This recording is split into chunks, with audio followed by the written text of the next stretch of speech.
Hello，我係吳頌琪，今年66歲，係心臟病患者。喺1998年有一日喺屋企覺得心跳好快、好亂，即刻走去急症室做檢查。經醫生嘅詳細檢查同埋驗血，就確實我係患有心室性心搏好速嘅心臟病。為咗預防我突發心動停止，醫生建議我裝一部經靜脈直入式心臟除顫器。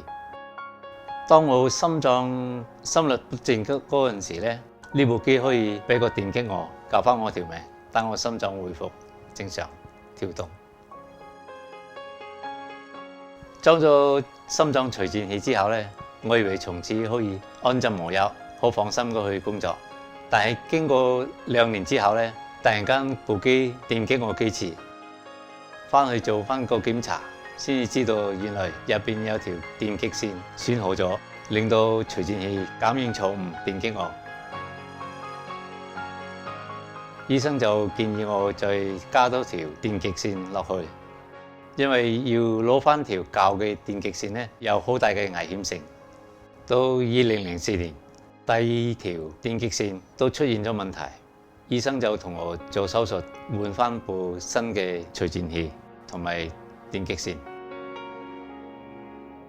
咁我出院之後就喺度諗啦，如果新嘅電極線又出現問題，會唔會仲有空間俾我加條新嘅電極線入去心臟呢？醫生都同我提過，如果再唔掂咧，就要做開胸手術，拎翻啲電極線出嚟。我又唔想做開胸手術攞翻舊嘅電極線出嚟，因為風險好大。同時咧，經過幾次嘅植入手術之後咧，我心口都長期覺得唔舒服，尤其是做運動嗰陣時都有微痛。到咗2014年，最後一條電極線都出現咗問題。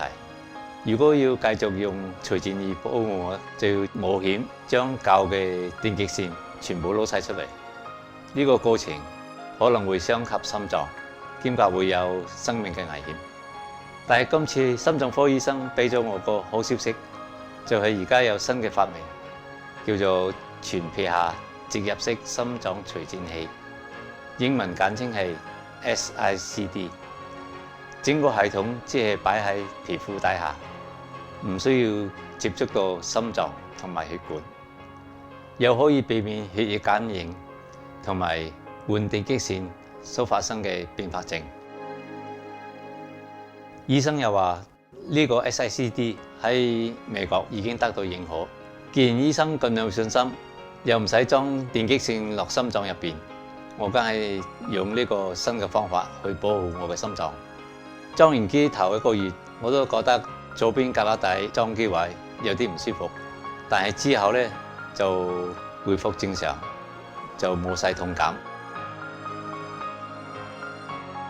比起以前裝喺胸前嘅傳統式除顫器，感覺好咗好多，運動都靈活咗，耍太極都冇影響，少咗擔心。而家定期返醫院覆診見醫生，新除顫器嘅職員都會幫我做檢查，我好開心有呢個新嘅選擇。我係吳頌琪，今年66歲，我裝咗 SICD。